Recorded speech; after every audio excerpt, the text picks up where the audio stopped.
Hola con todos, bienvenidos a Hablemos de Historia. Estamos precisamente empezando esta serie de conferencias y en esta oportunidad tenemos a un invitado muy importante. Mi nombre es Daniel Morán y formo parte del grupo Hablemos de Historia, que el día de hoy inicia ciertas transmisiones a partir de un conjunto de temas vinculados a la historia y también posiblemente nos abrimos a otras disciplinas. Más bien, gracias por desconectarse en estos momentos. Solamente voy a dar un par de indicaciones a todos ustedes. Los micrófonos en silencio, por favor. Van a poder realizar sus preguntas a través del chat. Va a haber una persona especializada allí en absolver todo eso. Finalmente, en los últimos 20 minutos que vamos a tener para conversar para realizar las preguntas, ustedes van a tener la oportunidad de poder escuchar la respuesta que da el ponente Manuel Schutz. Ahora voy a dar el paso finalmente a mi colega Javier Pérez Valdivia, que va a ser el que va a iniciar esta entrevista. Muchas gracias. Javier, te dejo base. Ok, gracias. Muy buenos días. Le agradecemos al doctor Manuel Schutz la deferencia de participar en esta reunión, asimismo a todas aquellas personas, colegas, amigos, interesados en aprender, ¿no?, sobre la historia, intercambiar puntos de vista con relación a una serie de temas. Y la idea es hacer un poco un balance de la trayectoria profesional de algunos colegas, conversar sobre algunos libros que recientemente han publicado y formular un conjunto de preguntas, digamos, ¿no?, para conocer un poco más, hablar de historia en tiempos de coronavirus, digamos, ¿no?, este proceso complicado de adaptación, incluso en el plano laboral. El doctor Manuel Schutz es catedrático de Historia Contemporánea y en los últimos años ha sido muy prolífico. Ha publicado una serie de libros, una serie de coautores. Solamente voy a mencionar los más recientes, ¿no? El año 2017 con Claudia Rosas, El Perú en Revolución, Independencia y Guerra, un proceso 1780-1826, y con la propia Claudia, Los miedos sin patria, temores revolucionarios en las independencias iberoamericanas, del año 2019. Y este año, en febrero de este año, 2020, ha publicado el libro 1821, México versus Perú, Madrid, editorial Silex, ¿no? Reúne 10 artículos, ¿no?, publicados por 5 investigadores de México, 3 de Perú, Brian Hamlet de Inglaterra y el propio Manuel, digamos, ¿no? Entre los autores de México quisiera mencionar a Ernest Sánchez, a Erika Pani, Juan Ortiz, Moisés Guzmán y Viviana Terán. Y de Perú colaboran Heraclio Bonilla, Daniel Morán y Víctor Peralta, habiendo mencionado ya a Brian Hamlet. Entonces la idea es un poco conocer la trayectoria de Manuel, que nos cuente este desarrollo vocacional, y quisiera saber cómo surgió tu interés por la historia y tu interés y la vocación por la historia, cómo se fue forjando. Sí, bueno, buenos días, tengo que decir, para yo creo que la mayor parte de los asistentes, y también encantado de estar aquí, daros la enhorabuena a Javier, a Cristian, a Daniel, a los que estáis detrás del grupo Hablemos de Historia, de este ciclo de Hablemos de Historia. Bueno, hay que sacar consecuencias positivas y extraer de esta coyuntura mundial aspectos positivos, y yo creo que uno es lo que se está fraguando en estas semanas, y un buen ejemplo es la iniciativa que habéis tenido de conectarnos mundialmente o conectarnos con España, Europa, América Latina, como fuera, y hablar de lo que nos gusta, de lo que nos ocupa, de lo que somos profesionales. Quisiera también saludar, se me voy a escapar muchos amigos que tengo aquí, que hace tiempo que no nos veo: Lucrecia, Paco, Cristina, nos vimos más recientemente, a David, y me voy a olvidar a muchos más. Y muchas gracias. Y para mí es casi la hora del café o del té, pero para vosotros levantaros pronto a las 9 de la mañana, en la mayor parte de las ocasiones, y el día del trabajo o de los trabajadores y las trabajadoras, esto se llamaría militancia, auténticamente militancia. Bueno, mi vocación nace desde bachiller. Cuando yo estoy en bachiller, antes de entrar a la universidad, yo lo que quiero ser es profesor. me gusta la enseñanza y quiero ser profesor. Y obviamente quiero ser profesor de letras, porque las ciencias no me interesan y además las matemáticas me van bien, pero todo eso de física y química las tengo con mucha admiración, pero no me satisface, no me llama la atención. Y luego, en los últimos cursos de bachiller, antes de entrar a la universidad, conozco de una forma indirecta a quien va a ser mi maestro, y mi maestro históricamente, que fue Enric Sebastià. Él falleció en 2006 y era profesor de la Universidad de Valencia, en el Departamento de Historia Contemporánea de Valencia. Fue y era y fue. Y a partir de aquí, obviamente, ya centro a hacer historia, y tuve el privilegio de, a lo largo de los cursos de licenciatura, también pertenecer a la escuela que fundó Enric Sebastià, en la cual yo creo que muy pioneramente y heredero de lo que en España era o pudo ser la institución libre de enseñanza de principios del siglo. Nos reuníamos periódicamente como ahora, pero de una forma mucho más cotidiana y mucho más humana en el sentido de contacto, pues periódicamente una serie de alumnos de Enric que estaban ya terminando o que habían terminado la licenciatura. Y esa es mi doble formación. Una formación, obviamente, en la Facultad de Historia de la Universidad de Valencia, y otra, una formación a todos los niveles, intelectual, una formación también política y una información también, obviamente, histórica a niveles particulares con esta línea de la escuela que estaba hablando, de Enric. ¿Cuáles dirías que son tus líneas de investigación? Pues están aparejadas a las propuestas que me hizo mi maestro, Enric Sebastià, en las cuales él era especialista de algo que en los años 70 y 80, antes también, ¿no? En los años 60 también, pero sobre todo en los años 70 y 80, era uno de los debates más, voy a decir, fogosos de la historiografía española. En algunas otras historiografías también, como la francesa, que conocíamos, pero el debate fogoso era si había habido o no había habido revolución burguesa en España. Y uno de los emblemas, de los profesores históricos e historiadores que planteaba estas cuestiones era Enric, y trabajó en ese caso su escuela. Me propuso que mi tesis de licenciatura en aquel momento, en los años 80, esas tesis de licenciatura eran casi, vamos a decir que media tesis doctoral, fuera sobre la milicia nacional en los años 30 y 40 en Valencia, del siglo XIX, evidentemente estoy hablando.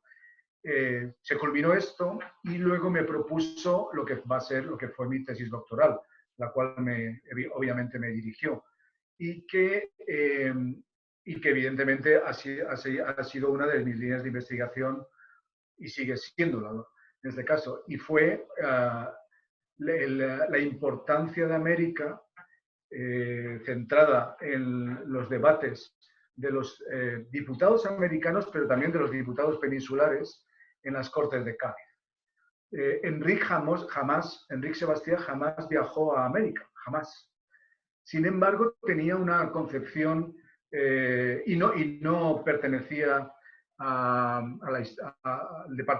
áreas de departamentos de Historia de América ni nada, pero tenía una concepción muy global de la historia y planteaba pues algo que yo he intentado seguir, y es que concretamente, ¿no?, en el siglo XVIII y antes también, pero centrándonos aquí, era difícil evaluar condensar, explicar una historia de España de principios del siglo XIX, de la primera tercio del siglo XIX, sin lo que estaba pasando en América y cómo América afectaba a la península, es más, afectaba a las guerras napoleónicas y viceversa, cómo lo que estaba pasando en la península afectaba.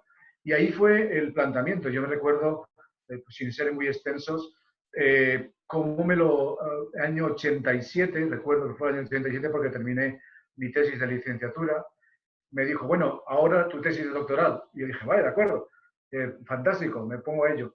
Y entonces me dijo, las Cortes de Cádiz. Y yo en el año 87 le dije, bueno, las Cortes de Cádiz, eso podría haber sido un tema menos estudiado, eso es un tema súper estudiado, está Artola, está Fontana en aquellos momentos, ¿no? que impactaban. Y entonces recuerdo perfectísimamente, y fijaros, va a hacer 30 y tantos años, 33 años, que me dijo, no, no, las Cortes de Cádiz y América.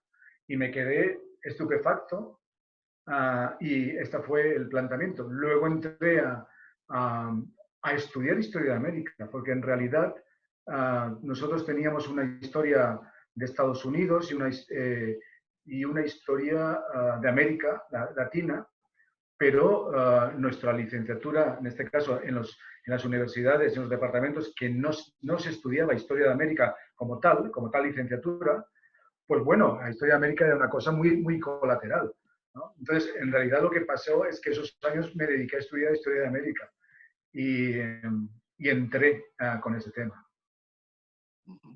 ¿Qué proyectos tienes en mente, proyectos académicos en mente o en cartera?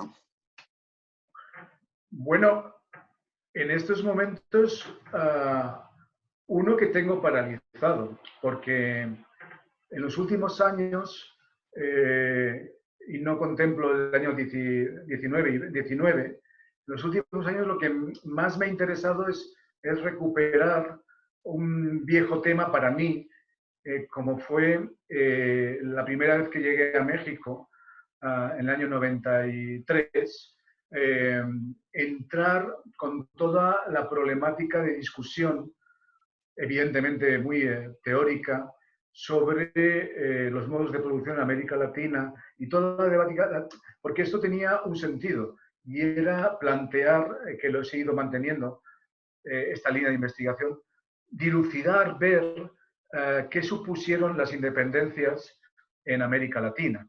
Es decir, si supusieron una revolución política y ahí se quedó, y por lo tanto, después del triunfo de los estados republicanos, aún se mantenían rémoras coloniales no cerrados hasta bien entrado el siglo XX, que era una tesis central, o supuso una revolución a niveles políticos y sociales, que era lo que yo conocía y había estudiado para el caso español, con todo el debate que dejó de ser debate en los años 90, porque es un tema ya olvidado ya para la historia de España, para la historiografía española.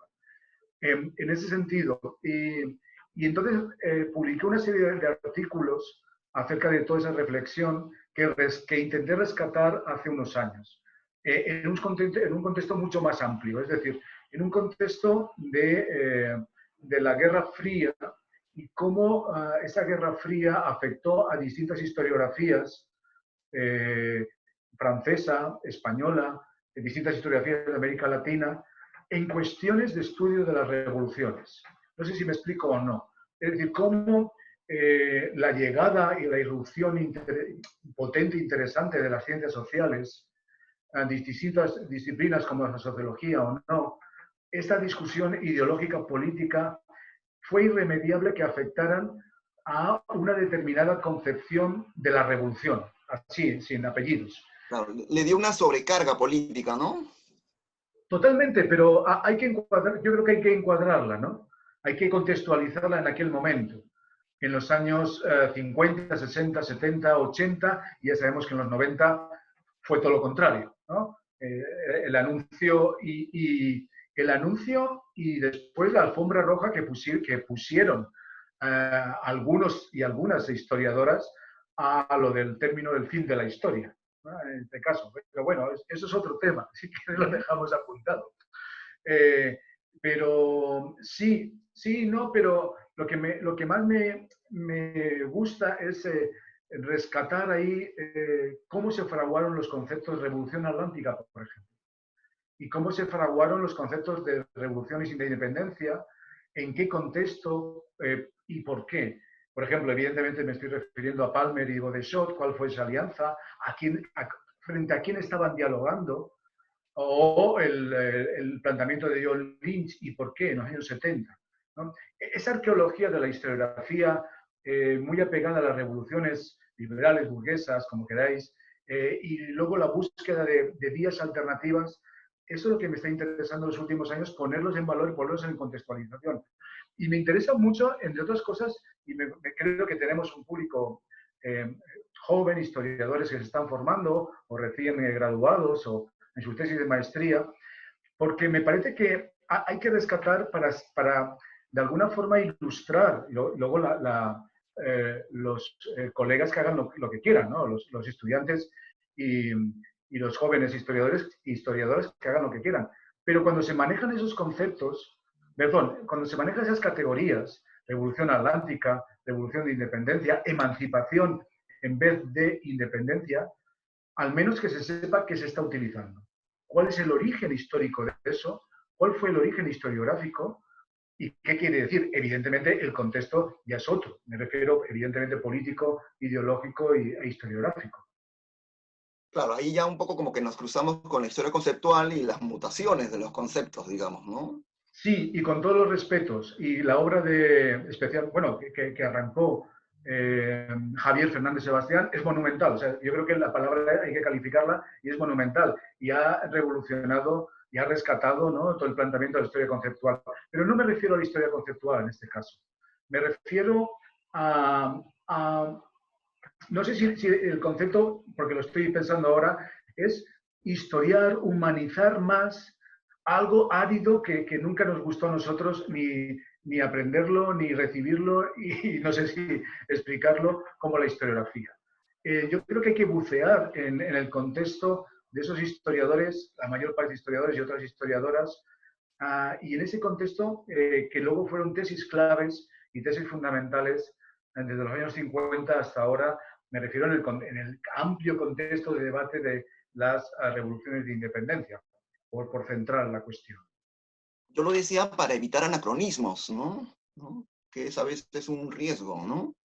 Desde luego, y sobre todo para algo que especialmente, y no sé si ya empieza a ser un tanto obsesivo, no quiero utilizar paranoico, me produce a mí, y es el presentismo. Yo creo que la historia está en las antípodas del presentismo. Y un historiador, una historiadora puede hacer legítimamente, con la metodología que quiera, con la teoría que quiera, con los autores que ellos apoyan, una historia. Pero tiene una serie de hándicaps, que es el tiempo y el espacio, que cualquier historiador e historiadora debe no seguir, sino debe respetar, porque entonces se convierte en otra cosa, ¿no? Manuel, ¿qué vacíos historiográficos has podido identificar? ¿Y sientes como que hay que empujar más el carro para, ¿no? ¿A qué te refieres? ¿Al contexto de revoluciones e independencias? No, en general, digamos, ¿no? Hay una serie de temas en la historiografía que no han merecido mucha atención de parte de los investigadores. ¿Cuáles identificarías tú?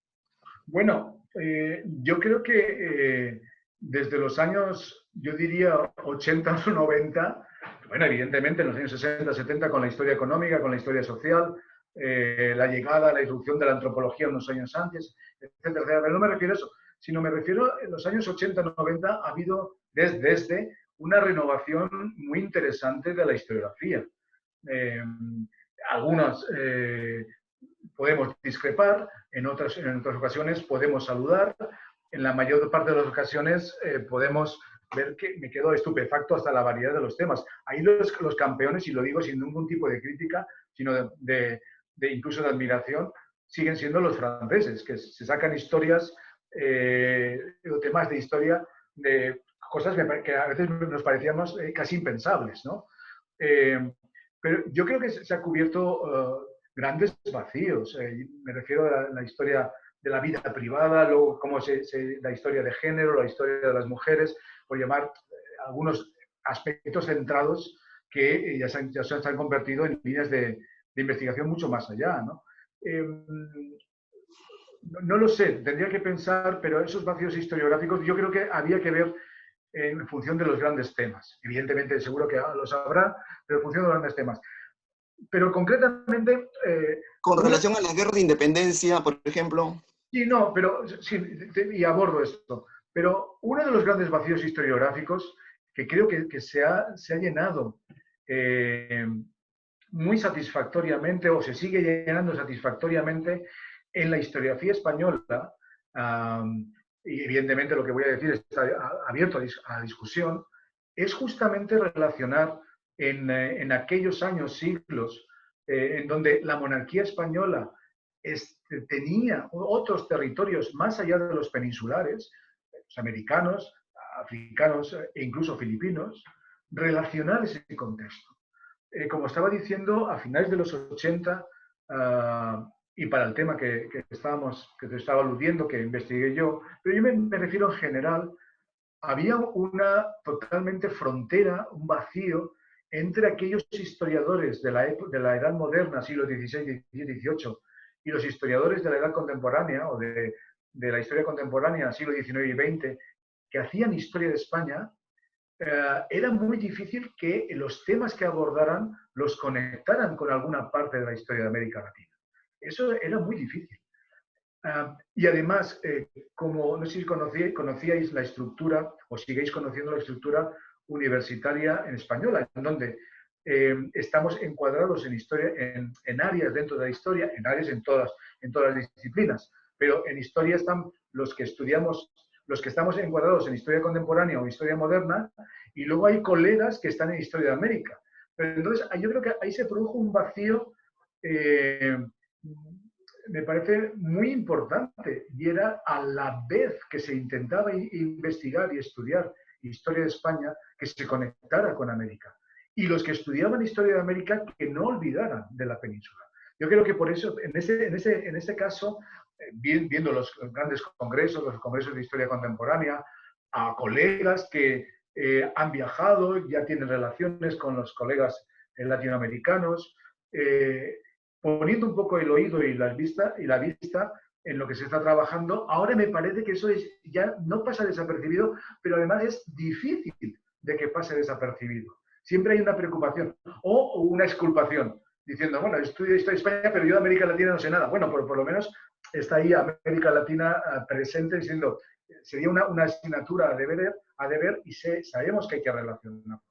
Eso es yo creo, una cosa que ha cambiado, me parece, y a una forma muy satisfactoria en los últimos 10, 15 años. Pero para los latinoamericanistas y los latinoamericanos, me parece que también pasa. Aunque pasaba menos, también pasó. Y entonces hay una vuelta hacia esa interacción, a ese feedback. Respecto a las revoluciones de independencia, yo creo que en esta ocasión las conmemoraciones de los bicentenarios del año 9, 10, 11, incluso 12, han llenado un hueco historiográfico muy notable. Se han hecho estudios no ad hoc sobre esas conmemoraciones, sino yo creo que una generación importante de historiadores y historiadoras que venía trabajando desde los años 80 y 90 han culminado sus investigaciones o han proseguido sus investigaciones con un pozo intelectual e historiográfico tremendo. Yo intenté, y lo medio conseguí, en algún capítulo y un artículo, hacer un bagaje, una historiografía sobre esta cuestión, y los trabajos buenos, magníficos, de una temática amplísima, fueron muy abundantes. No así tanto las monografías generales, eso sí que es cierto, pero hacer una monografía general sobre la historia de las revoluciones de independencia es de una enjundia, y no porque lo haya hecho junto con Ivana Frasquet, sino que requiere un porte y ponerse a ello bastante importante, porque es una dimensión notable, ¿no? No me pongo ningún mérito, simplemente hubo que hacerlo y se hizo. Sí. Aquí en Perú, en los últimos años hemos tratado de cerrar un poco la brecha entre lo que produce el mundo académico y lo que se plasma en los textos escolares. Ya. No sé si has podido revisar ese tipo de trabajos en la historiografía sobre la independencia. Sí, asistí porque me invitaron y les saludo a Víctor, al proyecto Bicentenario que se puso en marcha, si no recuerdo mal, el año pasado, muy interesante. Eso sería uno de los aspectos importantes. Pero es uno de los aspectos importantes, se está haciendo, se debe hacer. Ahora, me parece una tarea incluso aún mucho más titánica que la de hacer una historia general de las independencias. Porque explicar pedagógicamente a la primaria, incluso a la secundaria, la complejidad de la revolución de independencia ya es una tarea ardua. Y en segundo lugar, esa tarea está mezclada inevitablemente, y sabemos cuál es la cuestión, con toda la visión de la problemática nacional y nacionalista, lo cual complejiza aún mucho más este tema y esta tarea. Me hablabas antes, una historia ideologizada, una historia politizada de los años 50, 60, 70, sí, pero la de ahora, porque a lo mejor no está tan marcada, señalada, polarizada y con binomios etiquetados, pero ¿dónde y cuándo no ha habido ideología en la historia? A no ser que seamos partidarios de aquello que se planteó como de Von Ranke, como la histología, ¿no? Sí. Manuel, desde el año 2007 diriges un máster sobre independencias iberoamericanas. ¿Qué balance podrías hacer al respecto? Pues magnífico, auténticamente magnífico. Ese máster tuvo dos fases, una fase presencial y una fase virtual. La fase virtual empezó en el 2000, si no recuerdo mal, 2012, porque llegó la crisis económica, sin pandemia, llegó la crisis económica y los patronos que estaban apoyando ese máster presencial, como la Fundación MAFRE, Ministerio de Asuntos Exteriores, entonces se retiraron, y la Fundación Carolina, se retiraron porque se descompuso absolutamente todo, y tuve la idea de pasarlo a online. Y entonces aún sigue funcionando, y recuerdo perfectamente muchos alumnos que aún mantengo el contacto con ellos, especialmente, ¿no? Cuando el máster era presencial, en donde se sentaban, eran 15, 20 alumnos de América Latina, todos becados, y se sentaban en esas clases que empezaban en octubre, terminaban en febrero, intensivas, y entonces al final de ese cuatrimestre intensivo, luego tenían que hacer la tesis de maestría, muchos de ellos me decían, profesor, es que yo llegué conociendo la historia nacional, mi historia, pero me he dado cuenta que no sé nada absolutamente de mi vecino, sea Chile, sea Argentina, sea Uruguay, sea Perú, sea México. Y aquí he aprendido esto, no solamente por los profesores, sino también por los compañeros y compañeras que eran de distintas partes de América Latina.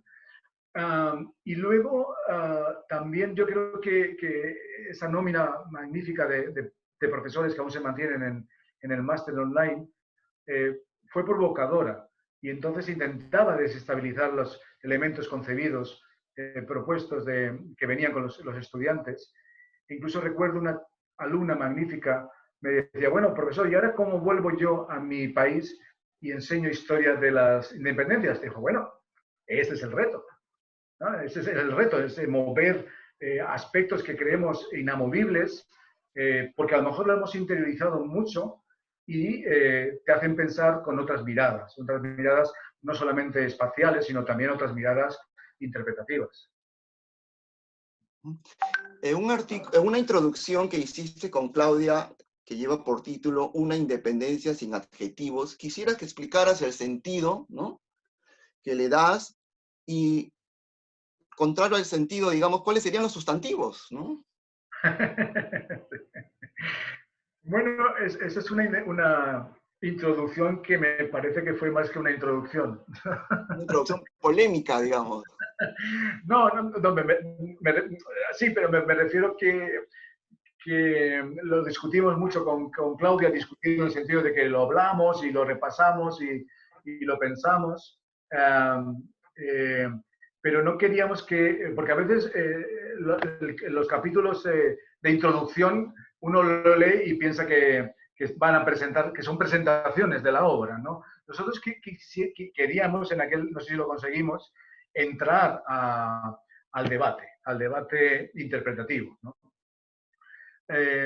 Y no, digo, no sé si lo conseguimos, porque en respuesta, no en respuesta, sino en diálogo con un libro magnífico que acababa de salir hacía, no recuerdo, ya hace un año o unos meses, en esos momentos de dos muy buenos amigos que coordinaron ese libro, como Lucho Clave y Carlos Contreras, que desde aquí les mando un saludo y un abrazo, a ambos los vi hace muy poco, en donde ellos si no recuerdo mal, ponían su título concebida, concedida, hacía ese juego de palabras de todas esas propuestas, ¿no? Y ahí retomamos, y lo hablábamos mucho con Claudia, de retomar esa cuestión.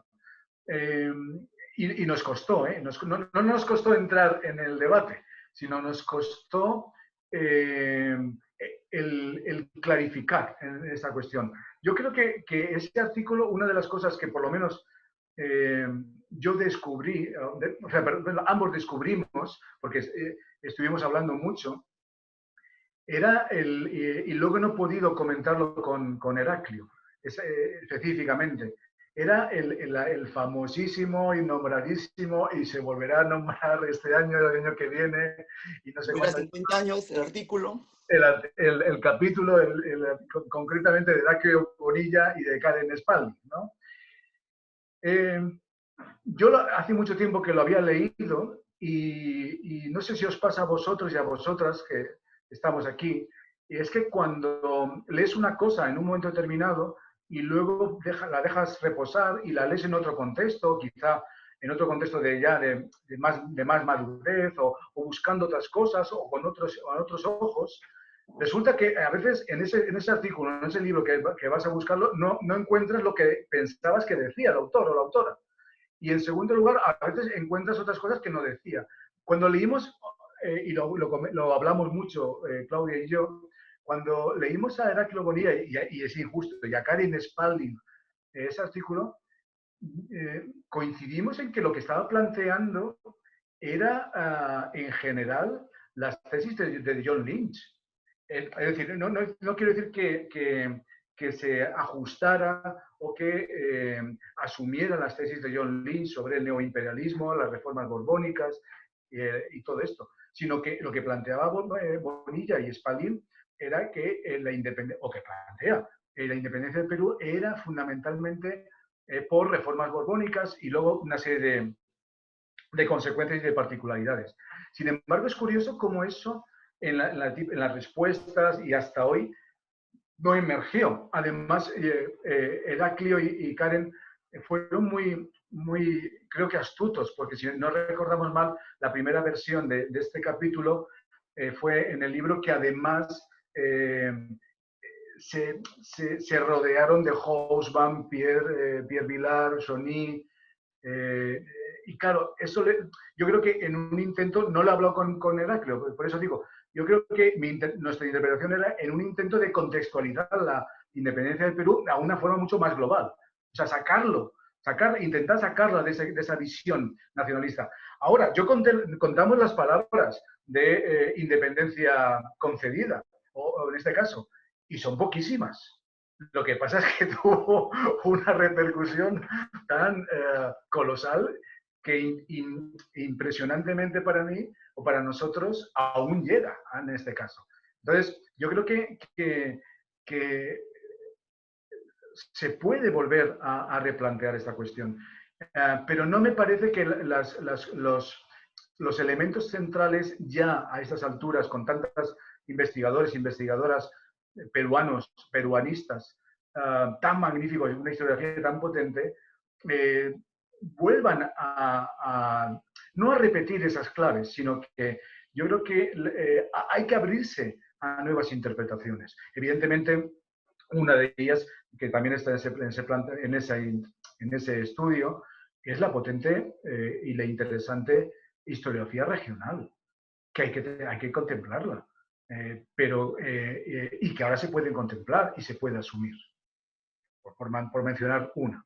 Evidentemente, y esto Daniel lo conoce muy bien y lo ha trabajado, las clases populares, evidentemente la cuestión étnica, evidentemente el contexto del Perú, es decir, ni Perú, ni Chile, ni México, ni Centroamérica estuvieron aislados en ningún momento. Y había no solamente influencias en los territorios de alrededor, sino influencias ideológicas y políticas que les llegaron.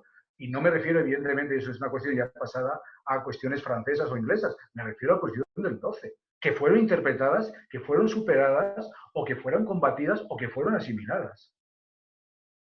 Claro, en el caso peruano tenemos hasta 4 interpretaciones, pues, ¿no? La independencia del Perú como concedida,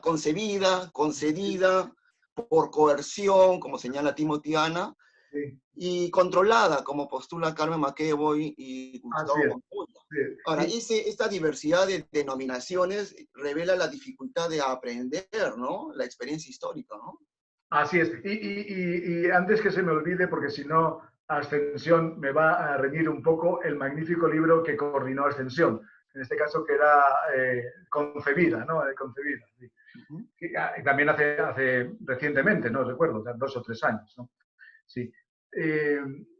Así es, yo estoy de acuerdo con lo que estás planteando. Bueno, esto yo creo que debe ser un punto de partida, no un punto de llegada, sino debe ser un punto de partida. Bueno, están estas premisas, pero yo creo que lo interesante sería, con esas premisas establecidas, vamos a mirar hacia adelante. Que no vamos a reafirmar unas y otras o a ponerlas en discusión, que de todas formas eso sería muy interesante también, sino vamos a ver también qué pasa en las regiones. ¿Qué pasa con el elemento étnico, con la cuestión étnica? ¿Qué pasa con la asunción de la Constitución del 12 en aquellos territorios, a partir de los años 20, que no se declaran independentistas o independientes? Y eso es una cosa muy interesante que he estado estudiando y leyendo en los últimos años para hacer el libro del trienio liberal junto con Pedro Rúcula. Y cómo en esos territorios que yo creo que se han estudiado, no integrado dentro del contexto independentista, sino como algo que aún era realista y por lo tanto no había que estudiar hasta que llegara la independencia, pero por lo mismo también se dejaron de lado de parte de las cuestiones de historia de España. Como ya eran independentistas o como ya estaban a punto de caer, no era interesante estudiarlo. Entonces, aquí yo creo que hay que abstraer el concepto nacional y nacionalista, es decir, eran realistas, eran patriotas, eran buenos, eran malos. No, era mucho más complicado que eso, como bien sabemos. Y entonces, el mero hecho de aspectos de prevalencia históricos no nos deben de cegar aspectos de prevalencia nacional y nacionalista. No sé si me estoy explicando en este caso. Es decir, me parece que porque en esos momentos hubo una línea de liberalismo que llegaron desde la península y que esos militares que estaban defendiendo esos territorios y esa población no asumieron los presupuestos independentistas, no por eso hay que dejarlos descartados. Al contrario, hay que entroncarlos. Yo creo que hay que entrecruzarlo con los territorios que estaban en discusión. Lo que pasa es que es una discusión no solamente ideológica y política, sino también armada, obviamente. Sí, a ver, voy a dar el pase a Daniel por un tema de manejo de tiempo. Sí. Bien, estamos justo en la entrevista ya en la parte final, digamos, más bien los colegas que quisieran hacer sus interrogantes lo pueden hacer a través del chat, ¿sí? Más bien, Javier, me parece que una pregunta importante sería ¿de qué manera ha afectado o está afectando esta pandemia a la producción historiográfica, ¿no? Porque me parece que eso también es un punto muy importante. No sé si Manuel ¿Nos podría comentar algo? ¿Cómo está pasando ¿Cómo se allá, están adaptando las universidades? claro, Ya, las universidades? ya, ¿Cómo se están ya, adaptando a lo La, virtual, etcétera? la ya. docencia, sobre todo, ¿no? Universitaria. Sí, sí, sí, sí, sí, sí. Antes que nada se me olvidó una cosa, y es que aquí tengo un sitio magnífico que me gusta mucho estar con este azul Coyoacán, y luego tengo una serie de calacas de una ciudad, Pilar, que he visto por ahí, está, la conoce, se llama Capula, extraordinarias, pero no es que aquí tengo un cementerio, sino que así está decorada gran parte de mi casa. Bueno, yo creo que son dos cosas. Una, la docencia universitaria. Y entonces, a mí me da la impresión, o sea, me da la impresión, no, lo estoy viviendo todos los días, hoy no porque es fiesta y fin de semana no, porque además tengo gran parte de la docencia acumulada en este segundo cuatrimestre, que eso se está solventando gracias a el ingenio, la voluntad, eh, la voluntad impresionante de profesores, profesoras y de estudiantes.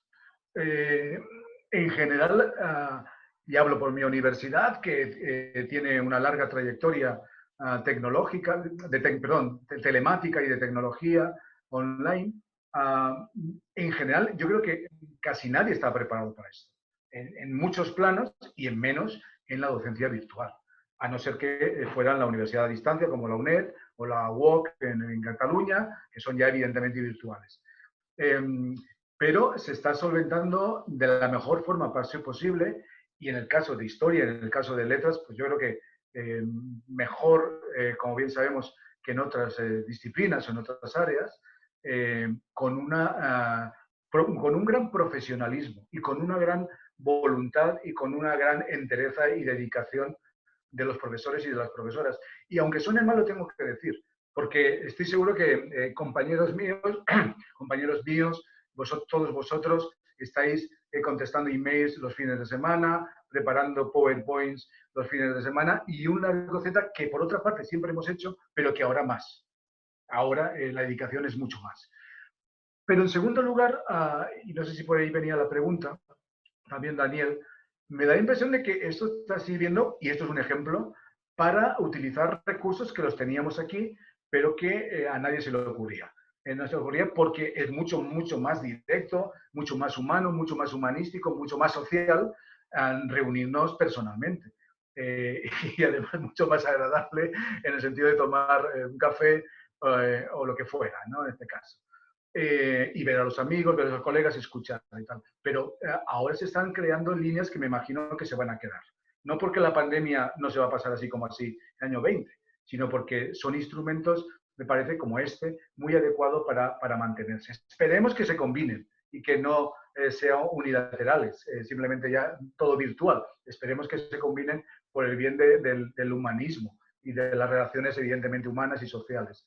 Pero en segundo lugar, me parece que va a haber una crisis editorial, si es que no la está habiendo ya, y que se estarán articulando nuevas medidas. Es decir, si las editoriales ya estaban tocadas, a las editoriales me refiero que publicaban textos universitarios, especializados en universitarias, las editoriales universitarias, con esta crisis, evidentemente, van a sentirse más, se van a resentir aún más. Y entonces me parece que nos vamos a ir hacia unas publicaciones virtuales, con lo que ello sí significa. Lo cual no está mal del todo, siempre y cuando hayan medidas. Ahora, el libro, las revistas en papel siguen siendo para mí muy importantes y definitivas, pero lo virtual se va a imponer, tanto oral como aquí. Claro, yo también te decía porque había algunas propuestas, había estado leyendo algunas cosas en torno al no acceso de muchos historiadores y historiadoras a los archivos y por lo tanto no podían culminar sus tesis de licenciatura o sus tesis de maestría. Y se estaba planteando en algún momento, escuché en un momento que estaba planteando la elaboración de tesis como balances historiográficos minuciosos. ¿Cuál es tu opinión en ese sentido? No lo sé, no lo sé porque no. no he tenido esa cuestión, pero efectivamente, las tesis de maestría o de doctorado que están a mitad, evidentemente, si no hay archivos, ¿cómo se van a realizar? Por otra parte, yo creo que las cosas cambiaron y solo puedo hablar por mi campo de especialidad. Las cosas cambiaron notablemente. En este caso, Víctor creo que aún está aquí y lo sabe, se dedica a esta cuestión.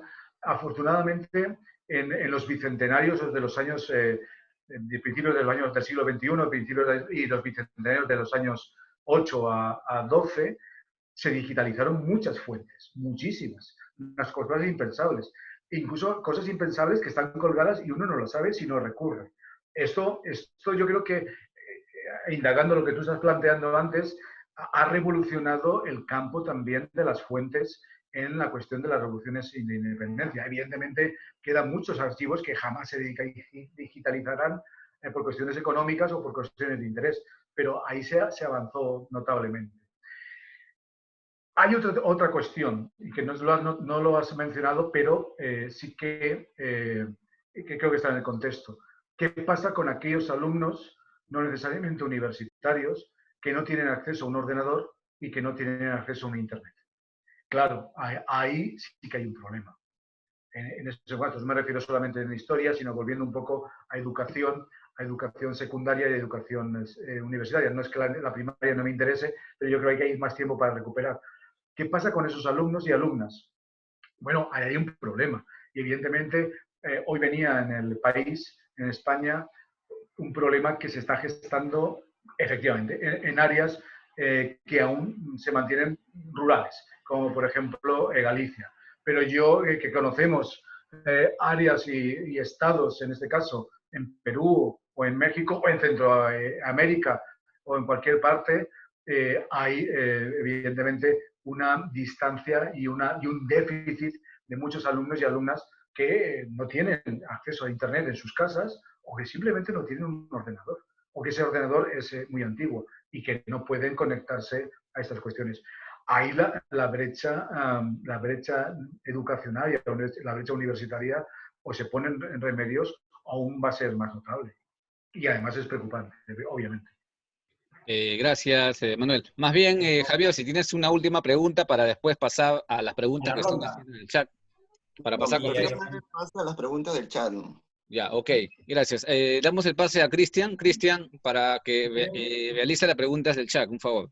Muy bien, tenemos aquí algunas preguntas para Manuel. La primera pregunta, Manuel, es de Juan San Martín. Nos dice, Manuel, ¿tuvo alguna influencia la Constitución liberal del trienio liberal en el Perú? Hola Juan, saludos. Saludos. Esto obviamente.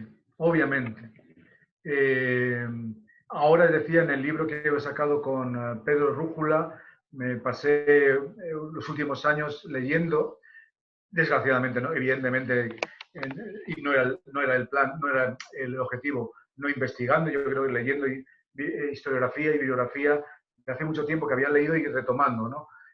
Ahí, por supuesto, pero por centrarme, dos cosas. Una, en aquellos territorios en donde obviamente no triunfó la independencia a partir del 21, o no había triunfado la independencia.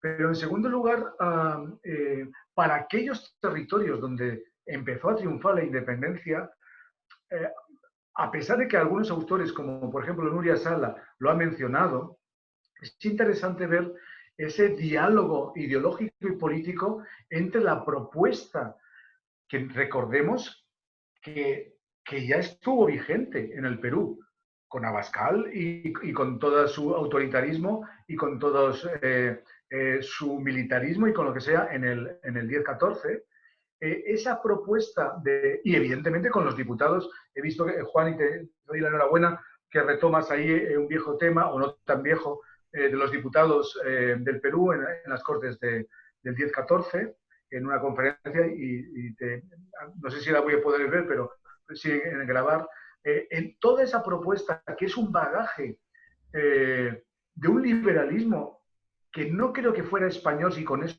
queremos decir peninsular, se retoma en los años 20, pero claro, el escenario de los años 20 es otro. Pero lo que quiero decir es que esa propuesta de los años 20, de ese liberalismo hispano, que es el desdocenista, choca con lo que no solamente, vamos a decir, Salmantín, Bolívar, o el bolivarismo, o el salmartinismo, o el liberalismo que se está configurando en la independencia se tiene en mente, sino que hay cosas, hay decretos y hay artículos de la Constitución que el triunfante Estado, en este caso peruano, pero pasa algo similar en México, ese sería otro gran tema, no está dispuesto a asumir. No está dispuesto a asumir. Y entonces, como el sufragio universal, indirecto, masculino, mayores de 25 años y todo lo que queráis. O, por ejemplo, la creación de ayuntamientos cada 1000 almas, que se llega efectivamente en las regiones, como bien sabemos, de Cusco, de Arequipa, ahí. Y se crean ayuntamientos, se crean diputaciones y se crean procesos electorales a cortes, como bien demuestra los estudios especialmente de Nuria Sala. Muy bien. Tenemos la siguiente pregunta de Johan Almeida. Dice: Saludos, Johan. ¿Crees pertinente estudiar a las corporaciones virreinales, iglesias, cabildo, durante la etapa de la independencia? Por supuesto, por supuesto. Y además, más que pertinente. Una de las claves de las independencias es el poder local, clarísimamente, y donde se pueden ahí diagnosticar, dilucidar, ver las confrontaciones de todo tipo, no solamente socioeconómicas, sino étnicas, raciales, políticas, ideológicas, religiosas, por supuesto, esos son aspectos centrales. Cuando tengamos un mapa de cómo se crean los ayuntamientos, los cabildos, qué problemáticas hay, qué enfrentamientos hay, qué discusiones hay, cómo presionan ese poder local al poder provincial o al poder incluso nacional, entonces tenemos una construcción de ese naciente Estado, en el caso de estás planteando peruano, en el caso mexicano, en el caso centroamericano, mucho más fidedigna, mucho más completa de lo que tenemos. Ahora, eso evidentemente, por supuesto que animo, y además es una tarea ingente que hay que meterse en lo que puede quedar de archivos municipales, obviamente. Bien.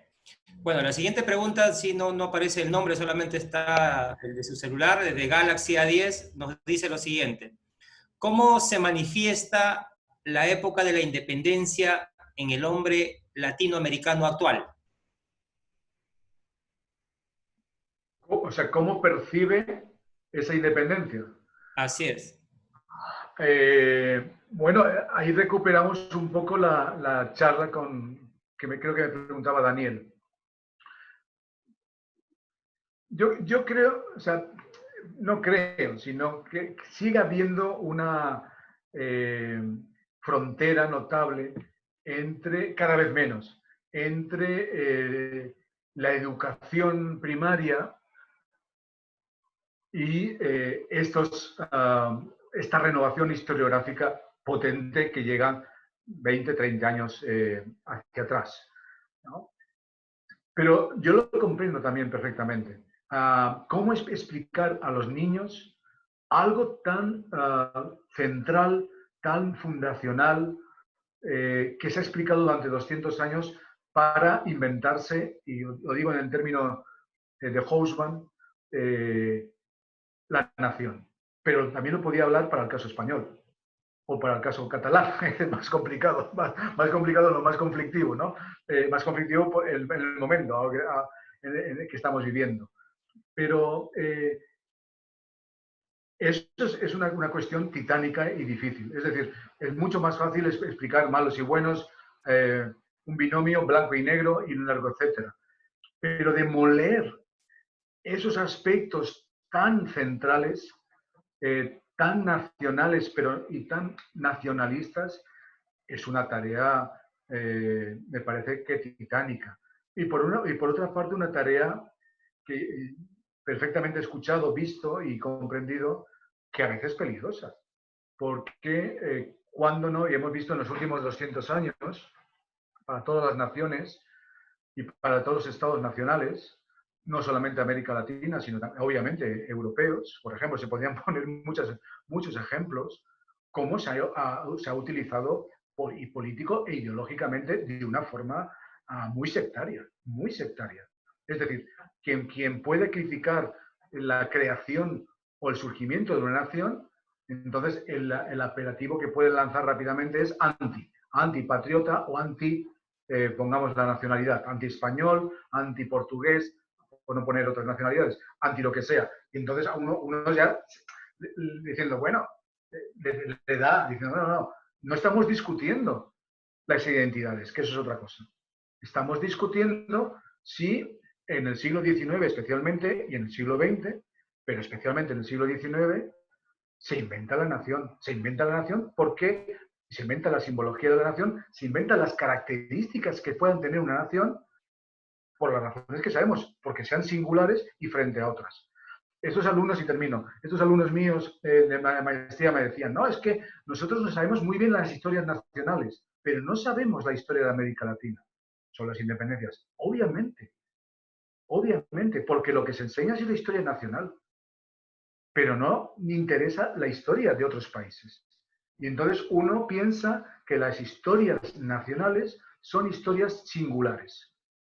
Y entonces los alumnos de Chile, en Chile eso no pasa, en Chile o en México esto no pasa, todas historias como uno decía, no, son historias singulares, pero cuando uno empieza a conocer las particularidades de esa historia y ponerlas en cuestión en tiempo y en espacio, se dan cuenta que hay un proceso similar, que hay un proceso y evidentemente abrumador continental en América Latina, por así decir. Y hay características de unos y de otros. Claro que no hay historias singulares, no hay historias generales, por supuesto, pero eso es lo que ha construido las historias nacionales. La siguiente pregunta es de Mario Zorrilla, nos dice, interesante su aporte en el manejo de conceptos, viendo los aspectos ideológicos, políticos y epistemológicos.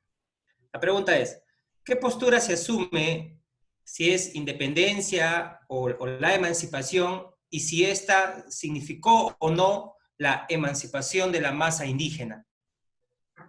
Bueno, son dos cosas. La categoría emancipación es una construcción. Una construcción ideológica política. Cuando a partir de la Segunda Guerra Mundial y de un movimiento de historia del derecho muy concreto que se plasma, que surge en Argentina y que después se extiende en las academias nacionales de historia, tanto de América Latina como en la española, a partir del año 49-50, 1949-50. ¿Por qué?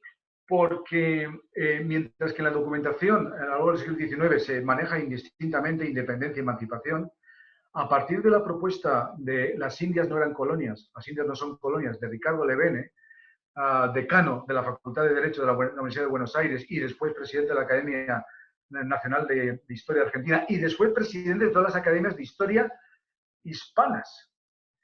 A partir de aquí se construye hasta hoy, porque hace unos pocos años la Academia Nacional de Historia, la Academia Real de la Historia en España, volvió a sacar una serie de ciclo de conferencias en el contexto del año 8, del 10, la emancipación en América Latina, perdón, la emancipación en América, es que el concepto de emancipación elude el conflicto.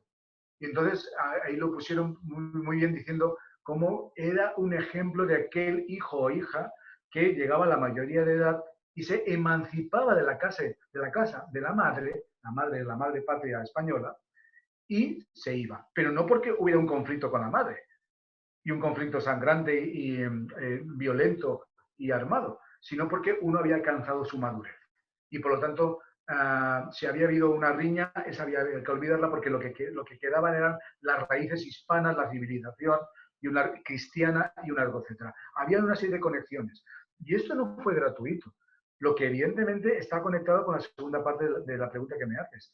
Porque en esa perspectiva de la emancipación, la emancipación corría a cargo de los criollos. Es decir, esos antiguos hijos de españoles que habían roto con la madre patria en un momento determinado, pero que a la altura de la mitad del siglo XX, eso ya estaba por olvidar, porque lo que les unían eran una serie de raíces civilizatorias, y aparece el concepto occidental, cristianas, y la religión. Eso era lo fundamental, y por eso lo que unía. Claro, en esa visión, la participación de las comunidades indígenas, la cuestión étnica, la cuestión de clases populares, la cuestión racial, la cuestión negra, la cuestión de las mujeres, evidentemente queda totalmente desaparecida, porque vuelve a ser una explicación entre una raza blanca.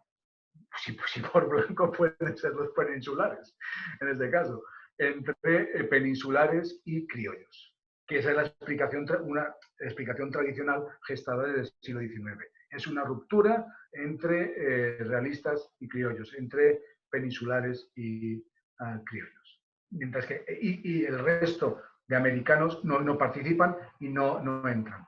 No, eso ya, evidentemente ya sabemos que no fue así y ha quedado hecho utilizar desde los años 70, 80, por lo menos, del siglo XX.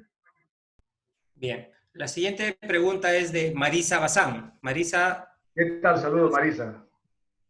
¿Cuál es la perspectiva de los historiadores españoles sobre los diputados suplentes peruanos durante la Corte de Cádiz, en especial Dionisio Inca Yupanqui? Bueno, la de los diputados españoles, perdón, la de los historiadores españoles no lo sé. La mía es la que mantengo desde finales de los años 80, perdón, de los años 90, en donde en el año 93 leí mi tesis doctoral y tardé en publicarla. Tardé en publicarla porque hasta ese momento yo no pude viajar a América por esas circunstancias, entre otras cosas porque no tenía chance de salir de la universidad más que en el mes de vacaciones, porque tenía muchísimas clases. Y en esa cuestión tuve que esperar 6 años a ver si 6 años para publicarla en libro, ver si lo que a mí me salía desde la península, como tesis central, de la importancia tremenda de los diputados americanos en América, había interlocutores. Y entonces por eso viajé durante esos años especialmente a México. Y hubo claramente interlocutores y luego, como bien sabemos, en otras partes americanas, evidentemente en el Perú. La importancia de esos diputados, que yo quitaría el término suplente. El término suplente no quiere decir nada, absolutamente nada.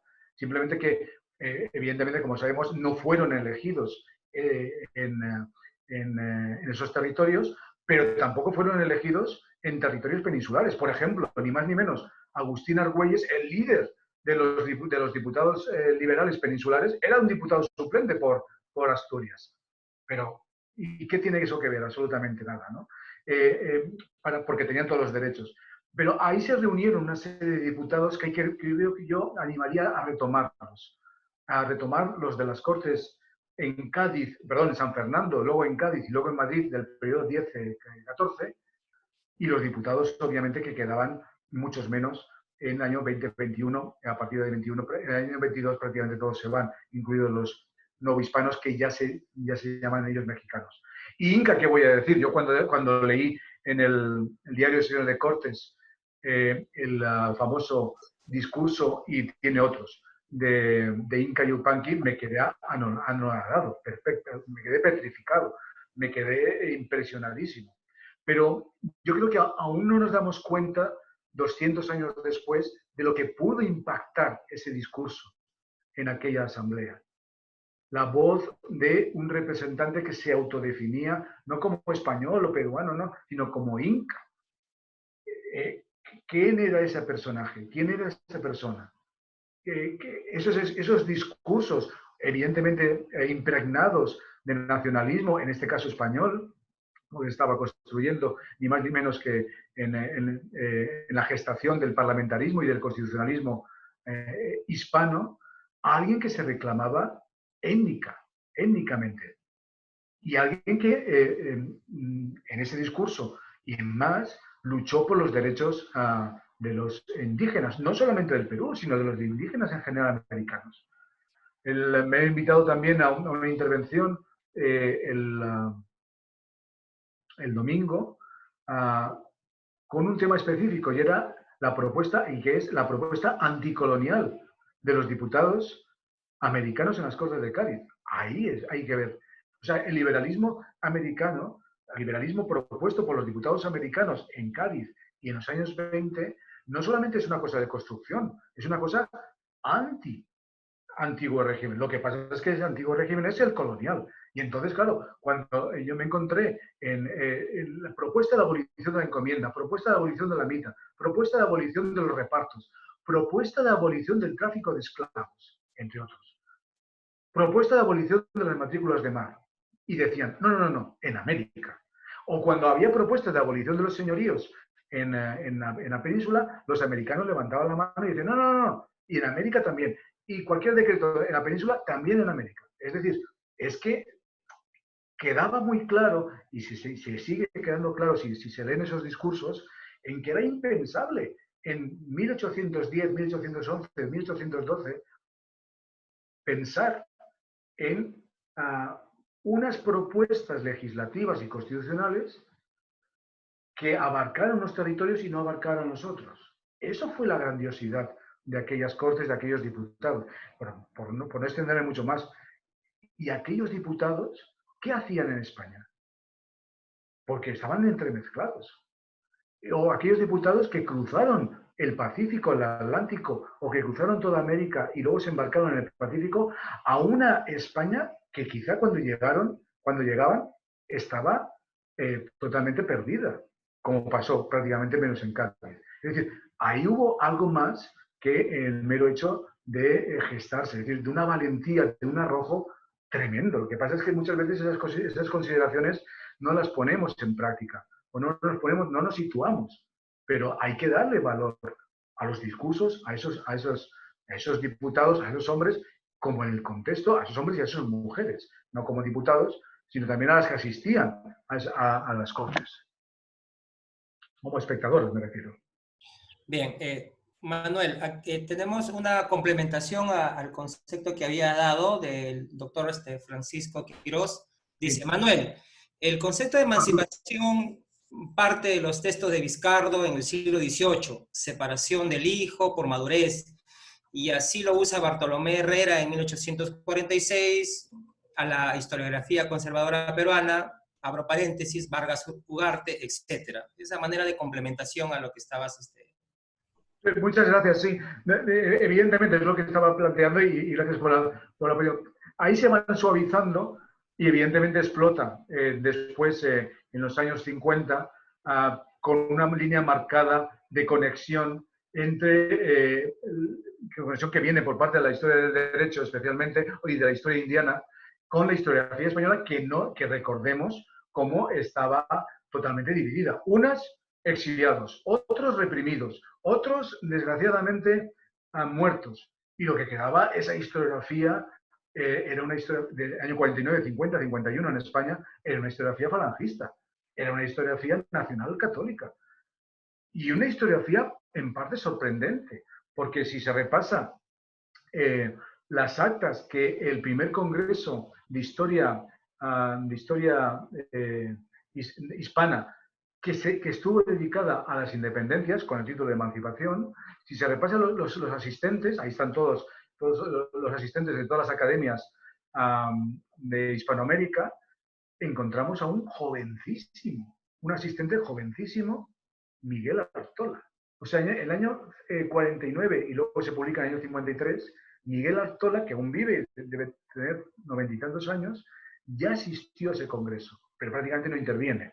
Luego, evidentemente, publicaría cosas que se alejan mucho a las conclusiones que relata ese congreso, porque cada sesión tenía una serie de conclusiones y aportes. Es decir, lo que estaban intentando hacer, y yo creo que durante mucho tiempo consiguieron, es sentar doctrina. Es sentar doctrina. La siguiente pregunta es de Joel Esli Quispe Cruz. Nos dice, saludos Manuel. Saludos. ¿Cómo podemos decir que estos acontecimientos, en referencia a lo que es la independencia, tienen una importancia histórica? Bueno, Perdón, voy a conectar. ¿Me la puedes repetir, por favor?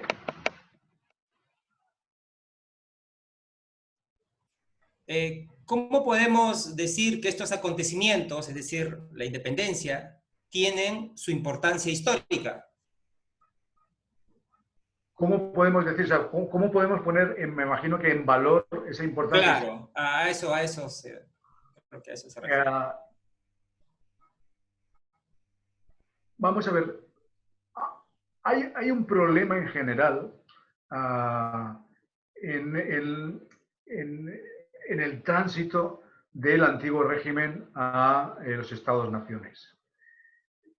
Y el problema es general, no es problema solamente de América Latina o en América Latina, sino el problema es en Europa y el problema desconozco un tanto Asia, y la cuestión evidentemente se puede rastrear en África. Lo que pasa es que en África los movimientos en general de descolonización son los años 50 y 60 del siglo XX, que también se puede plantear. El antiguo régimen en general, llámese monarquías, evidentemente están monarquías, está formado por una constelación absoluta de territorios que guardan fidelidad a ese monarca y un largo etcétera, como bien sabéis, pero que en general los conceptos que unen a la fidelidad de esos habitantes a esos estados no son conceptos establecidos desde la homogeneidad que puedan unir y desde la emotividad e irracionalidad que una, sino que son conceptos vinculados con la religión y vinculados y legitimados por, en este caso, la religión y legitimados por una serie de privilegios durante bastantes años. Ahora, en el derribo de ese antiguo régimen, llámese revoluciones liberales burguesas, llámese independencias, llámese revoluciones de independencia, llámese como se llame, es decir, en el tránsito del antiguo régimen, sea colonial, sea metropolitano, a un Estado-nación, esas nuevas fuerzas que emergentes, me refiero a las que finalmente acaban ganando, decía Marx, o Carlos Marx, voy a hacer un pequeño homenaje para este día del 1 de mayo, que aquellos que llevaban las banderas el primer día de la revolución no aparecían y no aparecieron en el último día del triunfo de la revolución. Es decir, los primeros revolucionarios pues no son los que finalmente acaban haciendo esa revolución, ¿no? En ese sentido, en la gran heterogeneidad y la gran identidad y la gran constelación de lenguas, razas, etnias, pesos y medidas y un largo etcétera que pueden ser los distintos territorios, hay elementos que el liberalismo construye de una forma universal hasta hoy.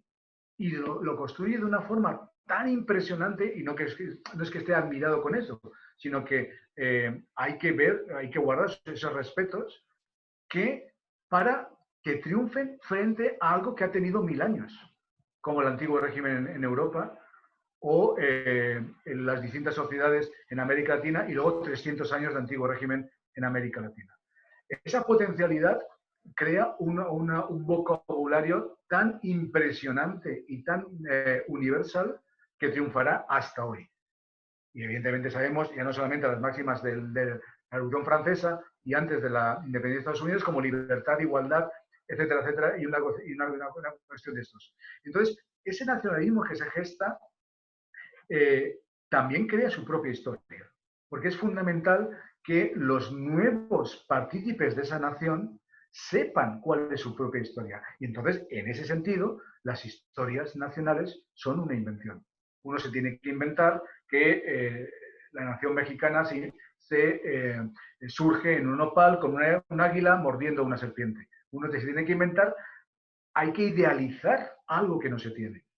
Y para el caso de América no vale con el periodo colonial porque esos son los enemigos. Se mira hacia las sociedades precolombinas. Para el caso de España, evidentemente, hasta los gobernantes siguen diciendo que España es la nación más antigua de Europa porque tiene 500 años. Eso lo dijo el anterior presidente del gobierno hace 2 o 3 años o menos.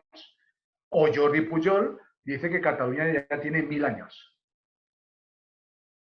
Eso es lo que me parece que hay que, desde el punto de vista histórico, al menos yo lo hago, no hay que combatir, a mí me trae sin cuidado el aspecto ideológico político, hay que, en este caso, debatir.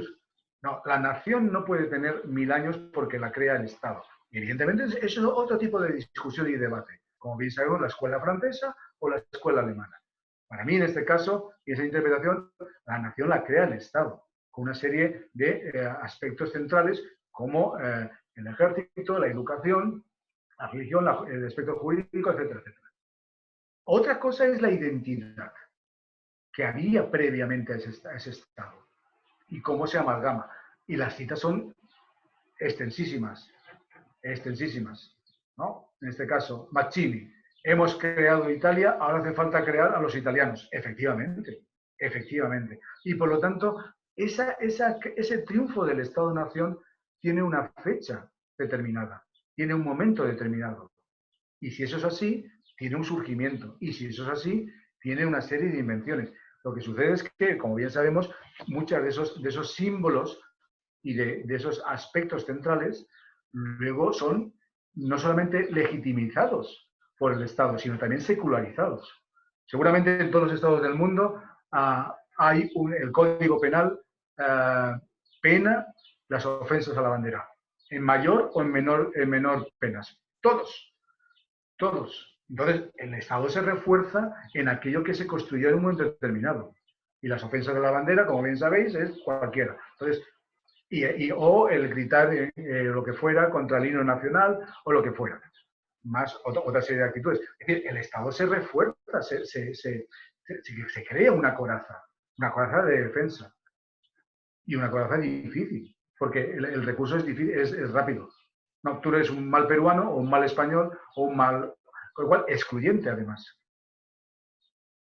Bien, Manuel. Tenemos la penúltima pregunta de Víctor Arrambide. Sí. Víctor, Manuel, ¿consideras tú que coyunturas especiales como esta nos puedan brindar una oportunidad para utilizar los medios digitales para cerrar ese divorcio entre la historia que se produce académicamente con la que se enseña en la escuela? Me pongo a pensar un poco en la charla que diste el año pasado. Totalmente. Pero lo que pasa es que, totalmente. Lo que pasa es que ahí volvemos a lo que estábamos hablando antes. Se tienen que tener medios. Pero no tenemos, se tienen que tener medios no nosotros los tenemos, afortunadamente, sino aquellos, el destinatario. Es decir, el emisor tenemos los medios. Ahora hace falta saber si el receptor, los receptores tienen los medios. Yo creo que hay que sacar, como están diciendo los analistas de esta catástrofe, aspectos positivos. Uno puede ser esto, evidentemente. La última pregunta es de Pío Mendoza Villanueva, es de Cerro de Pasco. Dice, gracias doctor. Desde Cerro de Pasco, ¿cómo considera la historiografía española a los españoles que tomaron partido por la causa, entre comillas, libertaria? Por ejemplo, desde Tarma, Custodio Álvarez, Anacleto Benavides, desde la primera campaña de Álvarez de Arenales en 1820. Gracias. Pues yo creo que los toma de una forma neutra, no hacen una cuestión, no los toma como ni traidores, ni equivocados, ni nada así. Es más, yo creo que una parte de la historiografía española los ignora, o sea, no es que los excluya, sino que además no saben de esas vidas. No hacen una cuestión sectaria de esas participaciones. Bien, eso es todo. Daniel. Javier, para que un poco vaya cerrando ya. Manuel, pareciera que las historias nacionales de la independencia son una construcción política para legitimar a los nacientes estados. Y el problema es que inicialmente una parte de la historiografía se pliega a ese discurso, ¿no? Ahora tenemos una mayor pluralidad de enfoques historiográficos. Bueno, sí, vamos a ver. yo creo que se me entienda bien lo que quiero decir. Yo creo que hay que separar una cosa, y es las historias, los historiadores, denominados así por nosotros mismos, que escribieron historias nacionales coetáneas y contemporáneas, especialmente durante el siglo XIX. También en el siglo XX, pero en el siglo XIX. E incluso en una parte importante del siglo XX, con sus distintas fases en este momento. Yo tengo reparos para, evidentemente, hablar de historias nacionales. Porque en realidad lo que fueron crónicas y fueron relatos. Lo que pasa es que, evidentemente, se utilizó el concepto de historias, no se podía evitar nada. Pero muchas son crónicas, son relatos. Y esos historiadores magníficos y con una pluma impresionante, en realidad hacían relatos y crónicas, pero no eran historiadores o historiadoras. Lo que pasa es que la mayor parte son historiadores con el concepto que tenemos nosotros ahora. Y aquí entraríamos en una gran discusión, que me imagino que no será el momento, pero quiero que se me entienda bien. Yo creo que la historia la seguimos minusvalorando en general. Y en general se minusvalora por la sociedad, que eso estaría bien. Pero que los historiadores y las historiadoras nos sigamos minusvalorando en nuestra tarea, en nuestra disciplina, en nuestra profesión, me parece que es que somos casi sadomasoquistas o algo así. Porque es una profesión y es una tarea muy difícil, muy difícil. Tienes que ir a los archivos, tienes que encontrar las fuentes, que eso ya son dos cosas. Tienes que esas fuentes exhumarlas. Tienes que leer acerca de lo que se ha escrito sobre ese tema.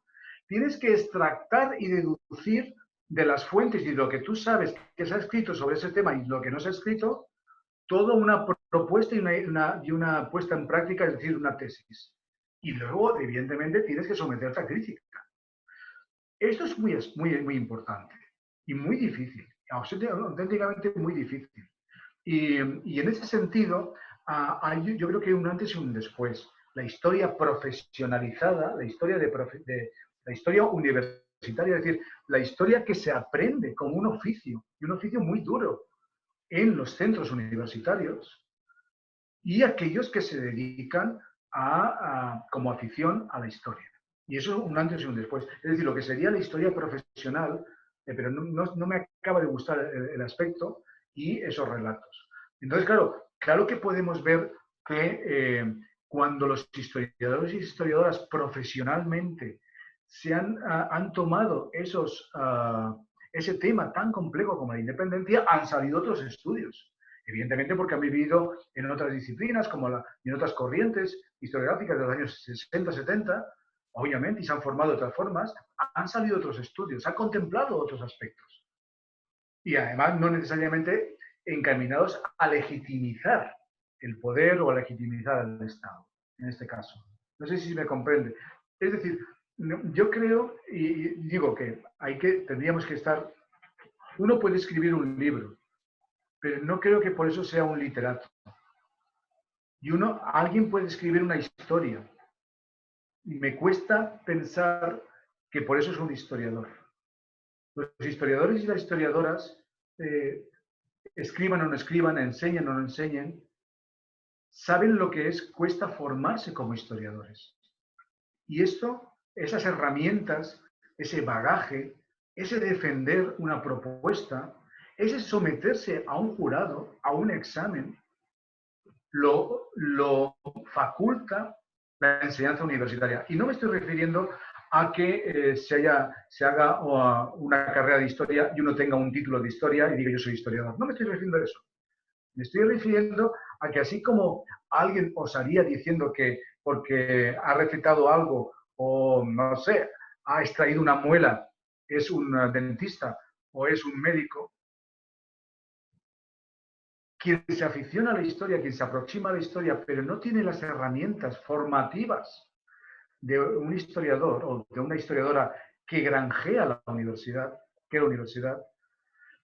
ahí hay una frontera que a mi forma de ver es difusa, no está clara en este caso. Ya sé que con eso vamos a discrepar y me voy a granjear algunas enemistades, pero yo porque cambio un grifo no soy un fontanero, o porque cambio una bombilla no me considero un electricista.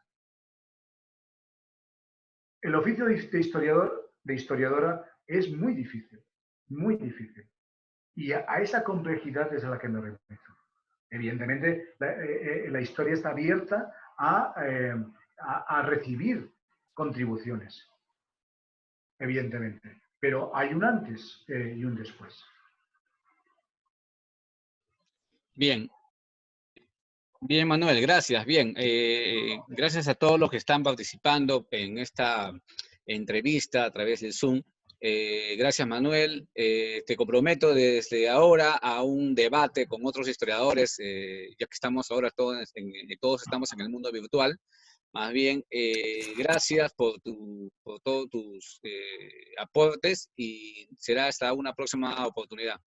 Gracias. Bueno, muchísimas gracias a todos los organizadores, a todos los amigos que no he podido saludar. Ahí veo a David Martínez, a Lucrecia, a Pilar, a Paco, a Víctor, a Cristina, a todos, y a Johan, a todos los que nos conozcamos. Estoy a vuestra disposición. Me podéis localizar en Facebook, en correo electrónico, cuando queráis. Estoy a vuestra disposición. Cuidaros mucho. Este es un virus que yo creo, y no es una crítica como se está haciendo al gobierno, ni mucho menos, se subestimó, no sé si se subestimó en Italia, se subestimó en España. La cosa es importante, cuidaros mucho, que no pase lo que ha pasado o que se intenta pasar en España, y un fuerte abrazo. Gracias a ti, nos despedimos, muchas gracias. Gracias con todos por estar el día de hoy acá. Nos vemos a las 6 de la tarde, recuerden.